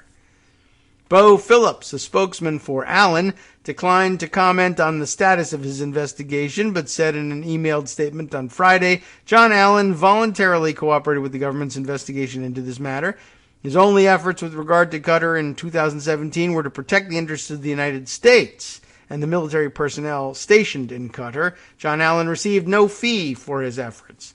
Phillips has previously said Trump's national security advisor at the time, McMaster, approved the Qatar trip and offered the assistance of his staff in preparation. Olson, who retired in November of 2016, was recognized by then Secretary of State John Kerry as, quite simply, one of our most distinguished diplomats. It's a big fall for him. A career member of the Senior Foreign Service who has been on the forefront of our work in the Middle East, Africa, and most recently in Afghanistan and Pakistan. A criminal information charging Olson was filed under seal in federal court on March 22nd, and a plea agreement signed by both sides in January was entered the following day. The case was transferred in April to Washington for a plea and sentencing when it became public. In charging papers, the Justice Department said Olson was paid to lobby the Trump administration to help lift the blockade against Qatar, which hosts a key forward operating base of the U.S. military Central Command, and mend relations among Persian Gulf neighbors. The department has not alleged that Olson or those he worked with violated the Foreign Agents Registration Act, which requires Americans to publicly register with the Attorney General when they are paid to influence U.S. policy for foreign governments, political parties, or politicians. The once nearly dormant law, enacted in 1938 to thwart Nazi propaganda, appropriately enough, has been invoked since 2017 in more than 24 federal prosecutions aimed at combating foreign interference in U.S. politics. Weird, huh? But criminal prosecutions under it can be difficult as they require proof that violations are made willfully. But how interesting that nearly dormant 1938 law suddenly comes roaring back in close proximity, overlapping with the Trump administration, in which many people are acting on behalf of foreign governments for some strange reason. The law has been a landmine for Trump allies accused of secretly exploiting their insider access, like Kushner, to affect U.S. foreign policy and peddling influence to further their own business interests. Barrack, one of Trump's closest associates on his road to the White House, pleaded not guilty last summer and was freed on $250 million bond pending trial on charges of conspiring to secretly lobby for the UAE, which invested significantly in his investment firm, Colony Capital. Does that sound familiar to anyone at all? Because I don't think there's a mention of Jared Kushner in this article. But he's been lobbying on behalf of Saudi Arabia and the royal family there, and UAE as well, in exchange for significant investment in his firm, which I forget the name of. Is it Affinity Capital rather than Colony Capital? Anyway, in October of 2020, Elliot Broidy, I told you he appeared in this article yesterday as we were closing it out, a Trump fundraiser and former Republican National Committee deputy finance chairman who also received a $200 million security contract with the UAE, pleaded guilty to acting as an unregistered foreign agent and accepting millions of dollars to secretly lobby the Trump administration for Malaysian and Chinese interests.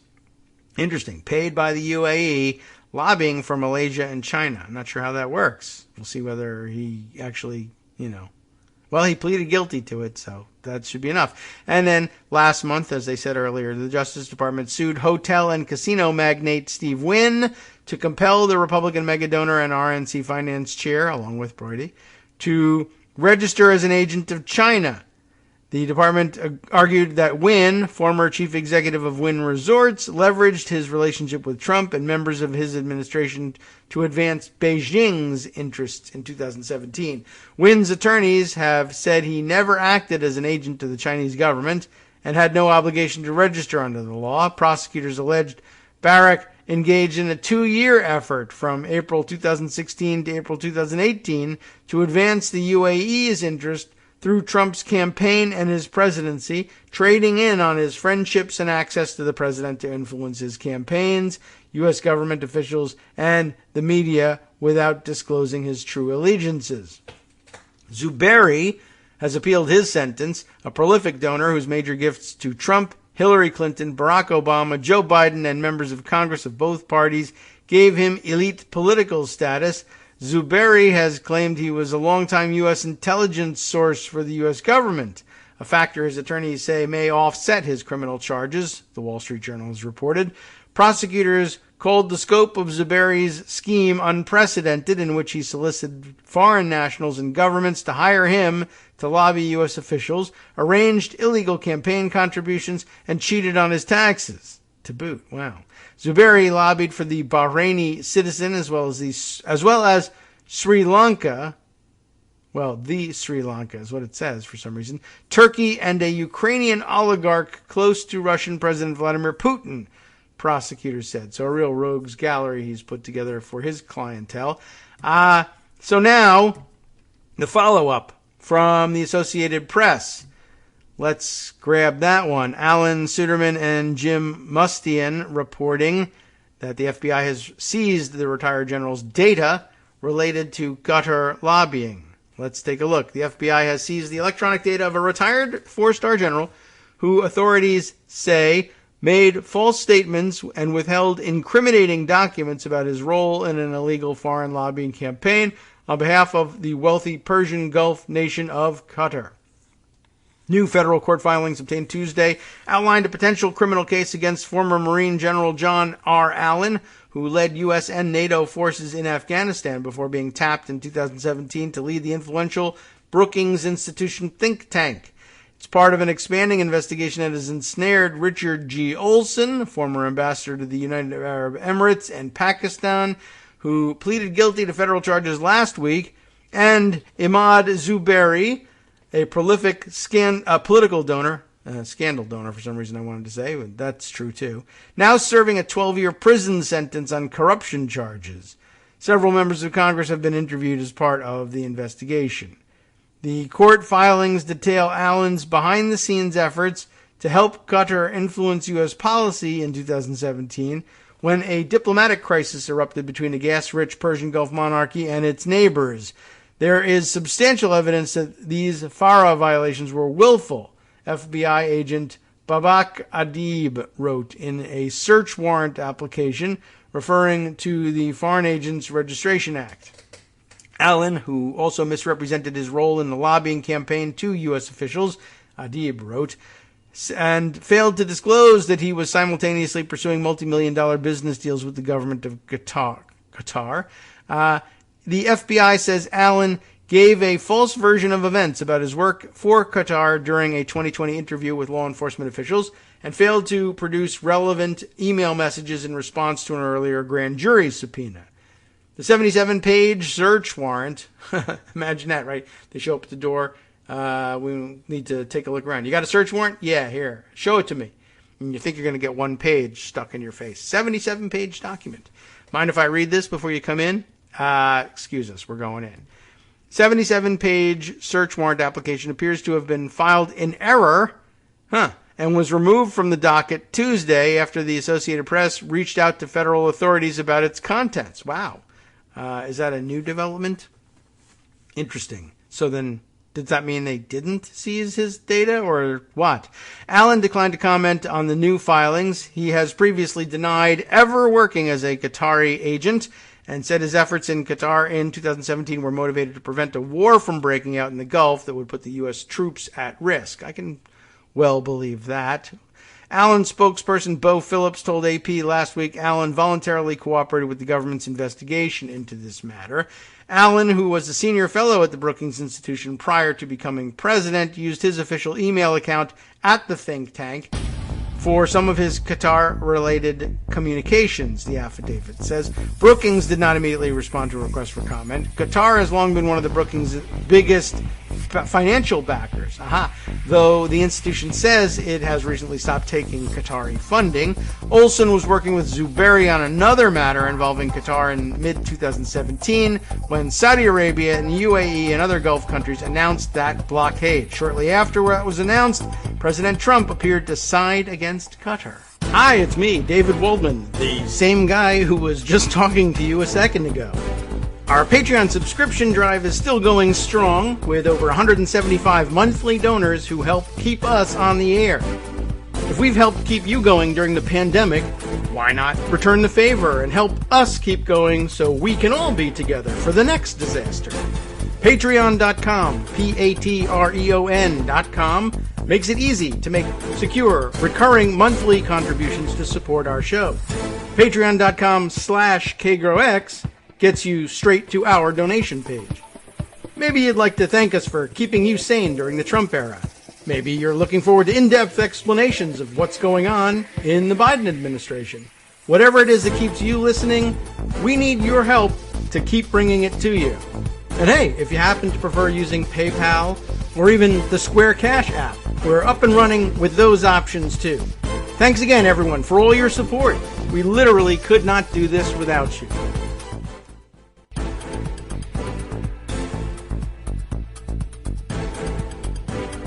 Welcome back now to the Kagro in the Morning Show here on Roots Radio. Let's read through the rest of this thing. I think we're almost done with the AP article. I want to see if there's any other loose ends that we should be watching with this, or whether somebody else is going to be raided by the FBI, or whether their search warrant is going to hold up, or what. I don't understand what happened with that one. We left off, let's see, mentioning, oh yes, right, so there was the blockade, and at the same time they're lobbying for Qatar. Trump decides he's going to come down on the side of, Saudi Arabia and the UAE, who are, of course, paying him more money. The court papers say Allen played an important role in shifting the U.S.'s response. Specifically, authorities say Allen lobbied then National Security Advisor H.R. McMaster to have the Trump administration adopt a more Qatar-friendly tone. But again, the excuse is he's not active duty at that point, right? Still a former general, but working at Brookings Institution, but reminding everybody I was commanding general in this neighborhood. And there's a lot of American troops in Qatar, and it would be unwise to leave them subject to this blockade, which would be unwise just as among Gulf neighbors, regardless of the fact that there are American troops there. But the fact that there were makes it even more pressing. I mean, he's not lobbying for an evil, it's not an evil mission, I guess. There's no clean hands people left in the Middle East, but whatever.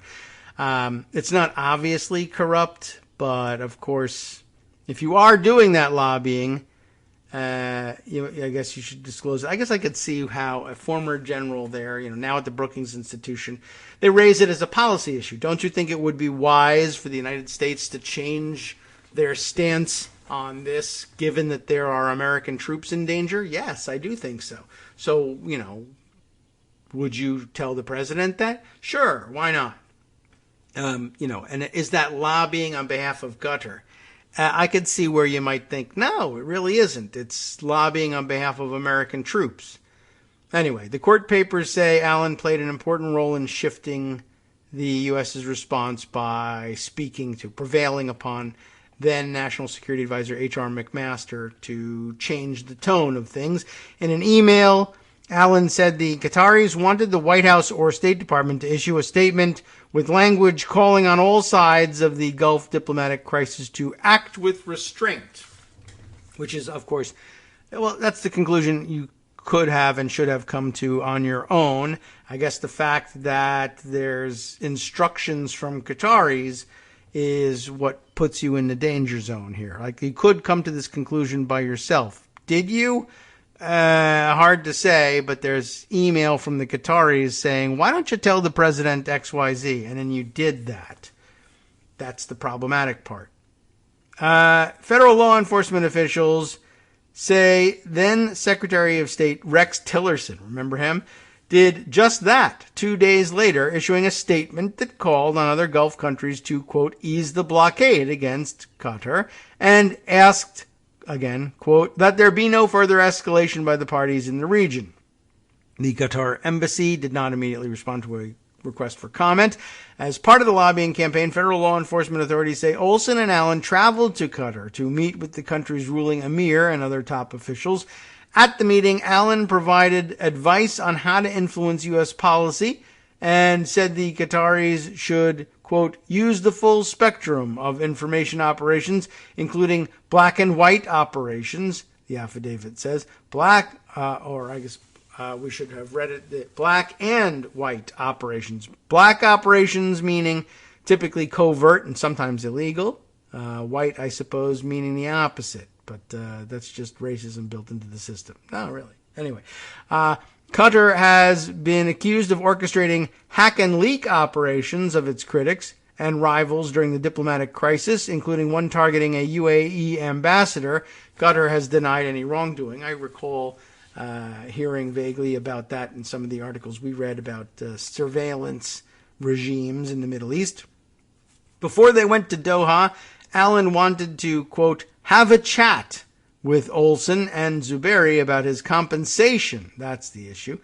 The affidavit said Allen suggested in an email that he be paid $20,000 speaker's fee for the weekend trip, even though he wasn't giving a speech, and then later work out a fuller arrangement of a longer-term relationship, the affidavit says, and that's where the problem arises. You could just be acting on behalf of U.S. troops, but if you want $20,000 to do it and you want to call it a speaker's fee, even though you're not giving a speech, that sounds to me like you realize that you're lobbying, but if you are lobbying, then you know you got to fill out a FARA registration, and you don't want to do that, so can't we just call it a speaking fee?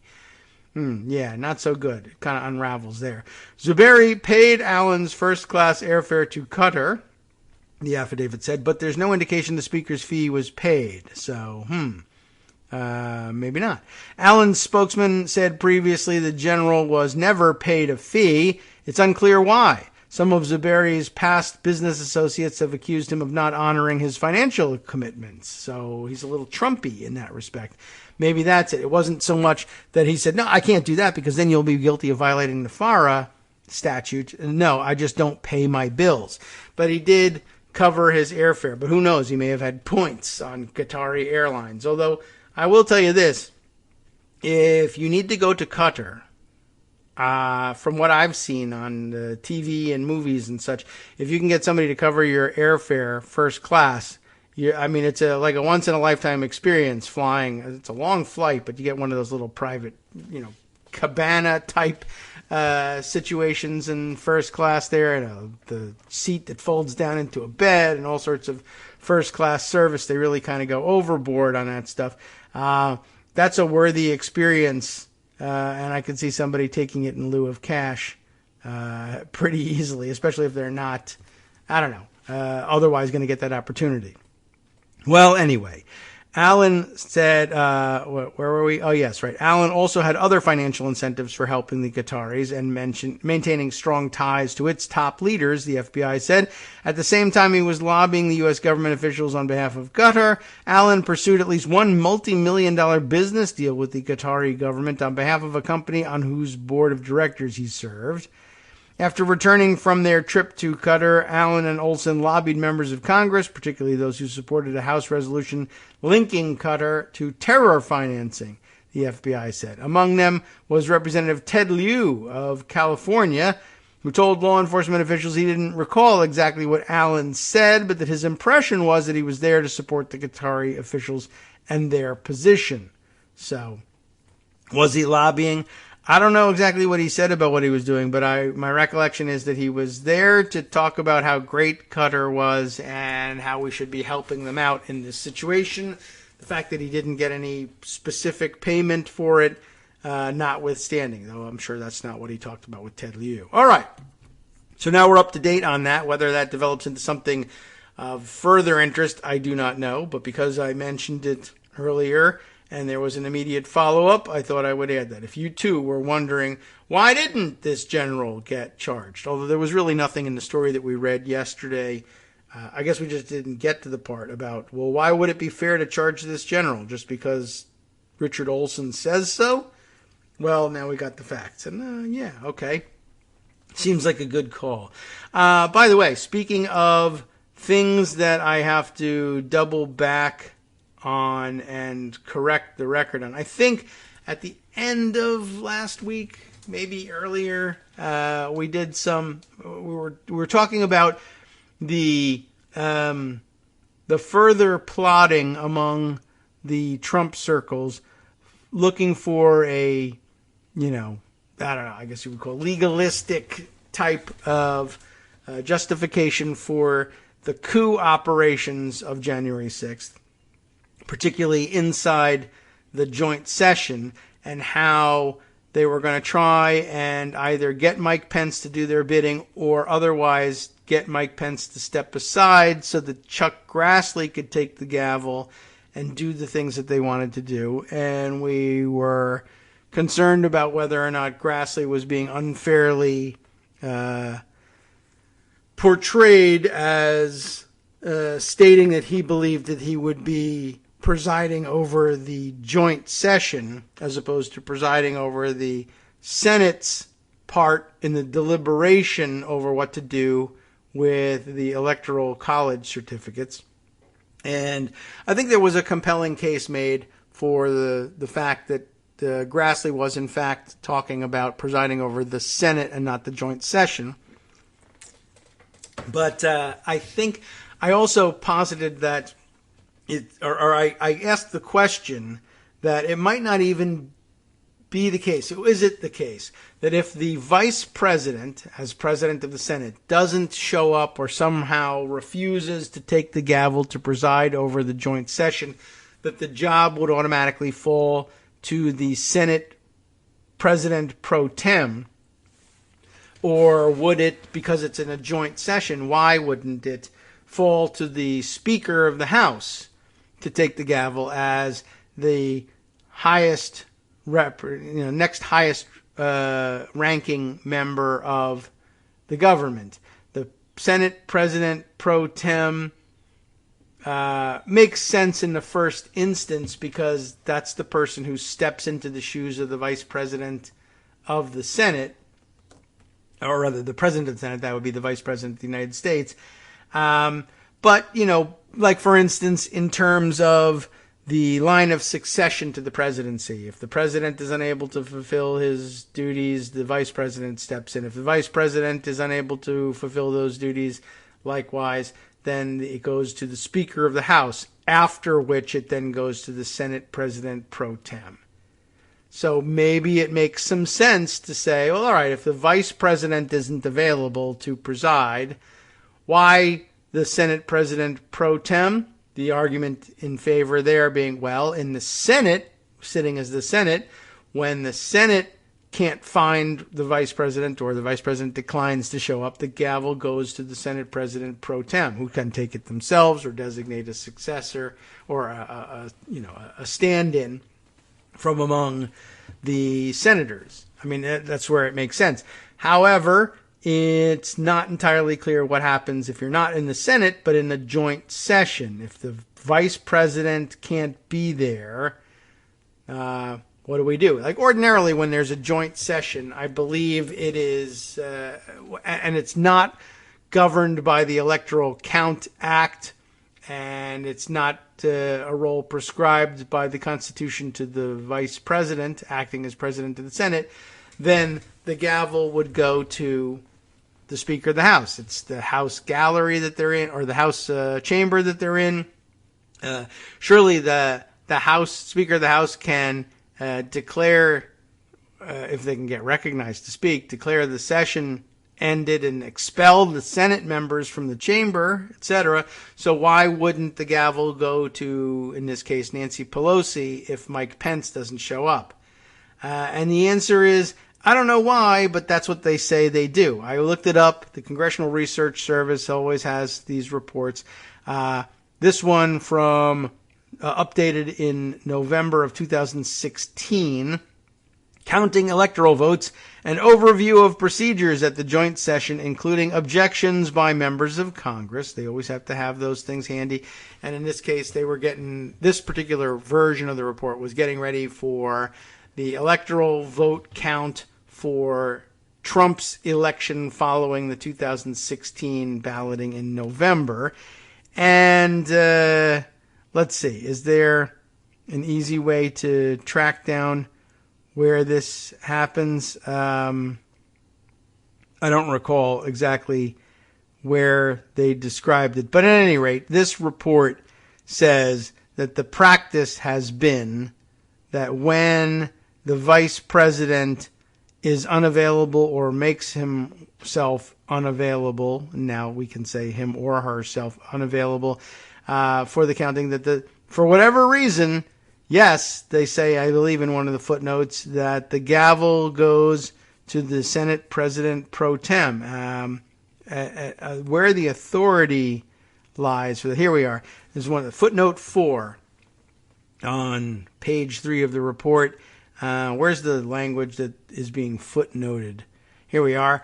Providing for the joint session, the venue for counting electoral votes. The electoral votes are counted at a joint session of the Senate and the House of Representatives, meeting in the House chamber. The United States Code refers to the event as a joint meeting. It has also been characterized in the congressional record, though, as a joint convention. So some terminology being tossed around here. The joint session convenes at 1 p.m. on that day, January 6th. The President of the Senate is the presiding officer, according to 3 U.S. Code Section 15. That would be the Electoral Count Act. The President pro tem of the Senate has presided in the absence of the President of the Senate. So there's some precedent. The Vice President isn't there for whatever reason. I think they mentioned that Hubert Humphrey recused himself from presiding, and the decision, for whatever reason, it doesn't say here, but the precedent is that the gavel went to the Senate President pro tempore. Although, maybe the reasoning was faulty, and we should think that over, and it wouldn't necessarily go to the Senate President pro tem the next time. But the footnote says, in January of 1969, Vice President Humphrey, quote, declined to preside over the joint session to count the electoral votes, unquote. That, according to Deschler's precedents, 94th Congress, second session, House Doc 94-661 from 1977, and now whatever. And then hereafter cited in Deschler's precedents in Chapter 10, Section 2.5, page 10. I know you're all going to go hunting that down. But there you go. But again, another interesting historical conundrum. Do we do it again, though it was a mistake, because it's now precedent? Or was it a mistake at all? Or was there authority somewhere that says that the president pro tem gets the gavel if the actual president, i.e. the Vice President of the United States, isn't available? I don't know. We could go and look and see whether 3 U.S. Code Section 15 has any language in that regard. But at any rate, I just wanted to straighten out the record. If I left you with the mistaken impression, it was the correct impression. It was a mistaken statement on my part. But who knows? Maybe it turns out to be right. I don't know that it should have been the decision to give the gavel to the Senate President pro tem, but it was the decision. That's the point. And now you'll be able to evaluate that appropriately. And all the time that you're going to be spending on this subject from here on in. But because I asked the question, I thought I owed you something approximating an answer. All right, let's see. Other things to discuss. I'm semi-curious about the New York Times report about Jared Kushner, however ridiculous it may be. Let's take a look at that in our closing minutes. How Jared Kushner washed his hands, I should have put this in quotes here, but it's not in quotes, of Donald Trump before January 6th. And the answer is he didn't and he couldn't. But let's see what Peter Baker says he did. Subheader here says Mr. Kushner's role in the final months of the Trump White House could come into sharp relief once the committee investigating the attack on the Capitol opens hearings. And you know when that's happening. 8 p.m. tomorrow, 8/7 Central. Look for your local listings. On Thursday, November 5th, 2020, barely 24 hours after President Donald J. Trump claimed in the middle of the night that, quote, frankly, we did win this election, Jared Kushner woke up in his Colorado mansion and announced to his wife, that's Ivanka, that it was time to leave Washington. We're moving to Miami, he said. So, okay. That could be offered up as evidence of, oh my God, the old man's crazy. What movie is that from? Oh yeah, right. A Few Good Men, right? Where Tom Cruise in the courtroom says, any chance he ignored the order? They said, the old man's crazy, blah, blah, blah, right? Okay. So something like that happening here. We're moving to Miami. The election had not even been called for Joe Biden, but as Kushner later told the story to aides and associates, the White House's young power couple felt no need to wait for the official results. They saw which way the votes were going and understood that, barring some unforeseen surprise, the president had lost his bid for a second term, even if he refused to accept it himself. Although by itself, the decision to leave Washington as winter approached and move to Miami is not the strongest evidence in the world of one and only one thing, that they had given up on this bid to try and overturn the election results. It was, let's move to Miami because it's nice to be in Miami. How many times did Kushner and Ivanka threaten to leave Washington and move back to New York in the middle of the terms? They were constantly saying that they were thinking of leaving Washington. So it may or may not have had anything to do with the election and the attempt to overturn it. No matter how vociferously Trump claimed otherwise, neither Kushner nor Ivanka believed then or later that the election had been stolen, according to people close to them, who are apparently like professional spinmeisters for this couple. While the president spent the hours and days after the polls closed complaining about imagined fraud in battleground states and plotting a strategy to hold on to power, his daughter and son-in-law were already washing their hands of the Trump presidency, which, by the way, as I have maintained in the past, is elder abuse and should be thought of as such. The old man's crazy, so should we get it taken care of? Maybe move him out, move him to assisted living, something like that, get a home health aid.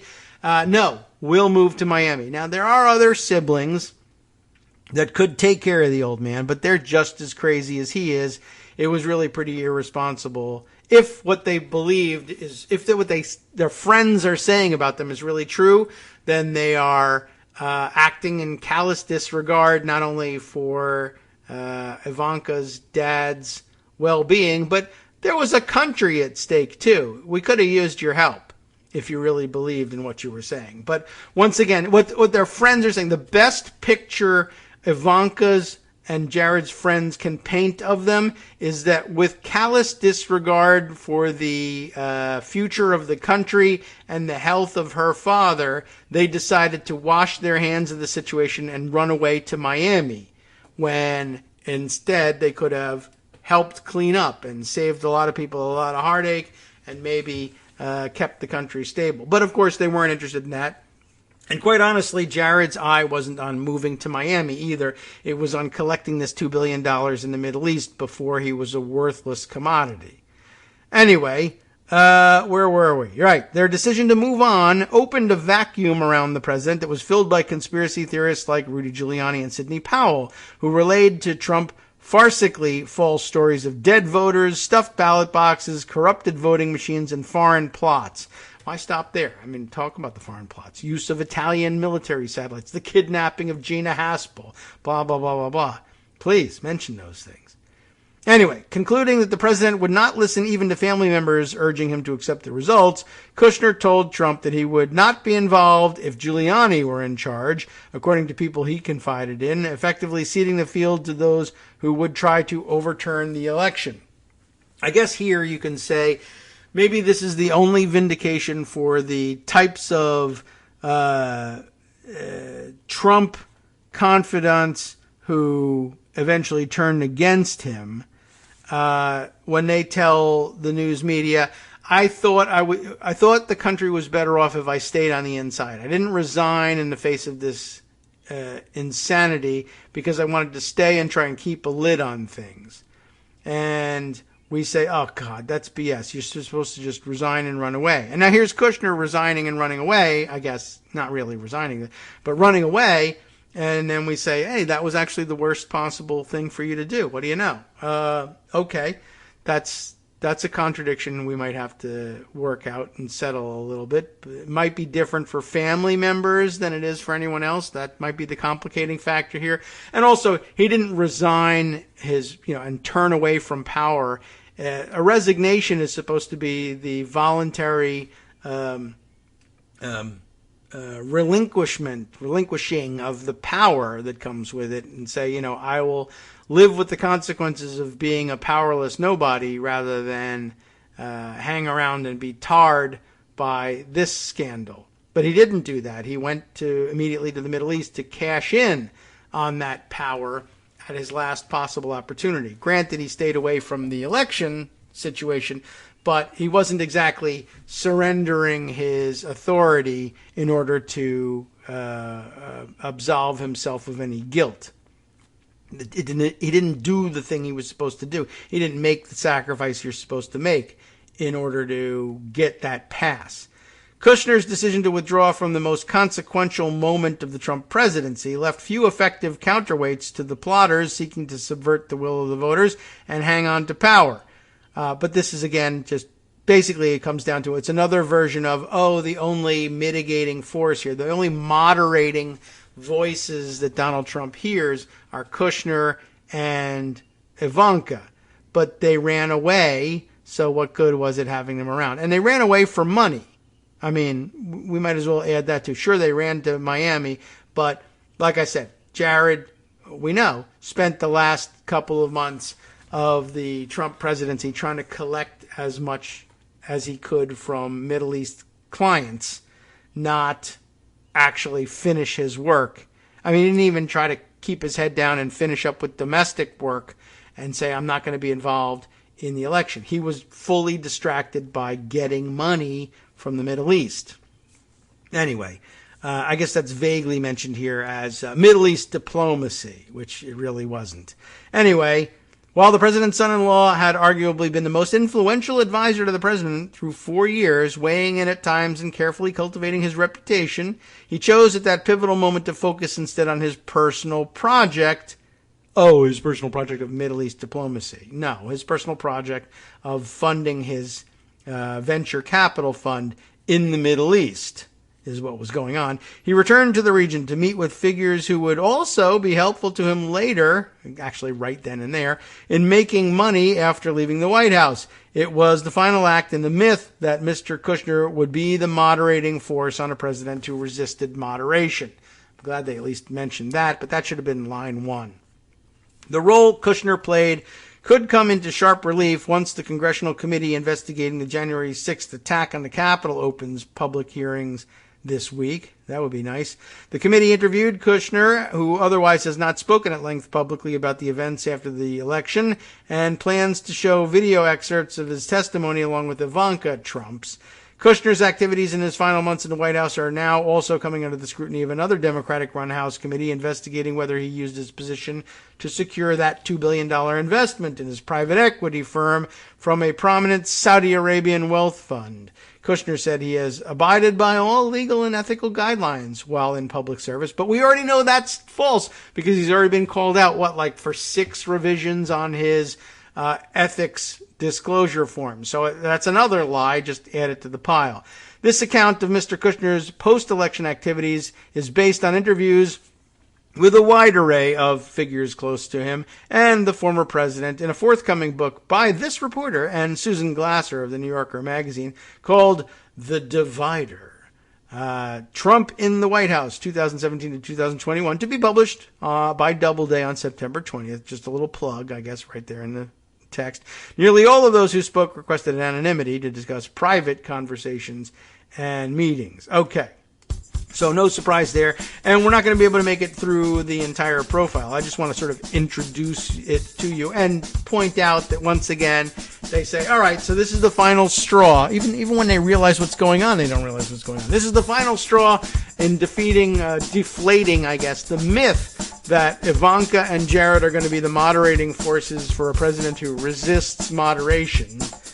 Aha! We finally exploded that myth. How have we exploded the myth? By talking to friends close to the couple who perpetuated the myth. They might not even exist. These might be fake imaginary friends, but they have apparently legions of anonymous friends who spent 4 years insisting that they were the moderating force. They are. They're there to moderate the president who won't be moderated. And now, finally, we come to realize that he's actually washing his hands of the troublesome election and running away to Miami. How do we know that this is the case and we don't have to bother trying to chase him down and prosecute him for January 6th? Why, friends say that that's what he did. Are they the same friends who said that he was going to be a moderating force and that you just said was finally exploded as a myth? In other words, were the friends the ones who gave you this now exploded myth? The same ones who said, oh yeah, but he did effectively wash his hands. I may look into that. From netrootsradio.com, you have been listening to Kagro in the Morning with David Waldman. All right, we'll be back tomorrow, and of course those hearings start tomorrow evening, but in between then and now, you have, of course, Justice Putnam to keep you company with the West Coast Cookbook and Speakeasy coming up next right here on Netroots Radio. What's happening on the show? Lots of things. I could tell you all of them, but why spoil the surprise? Stay tuned.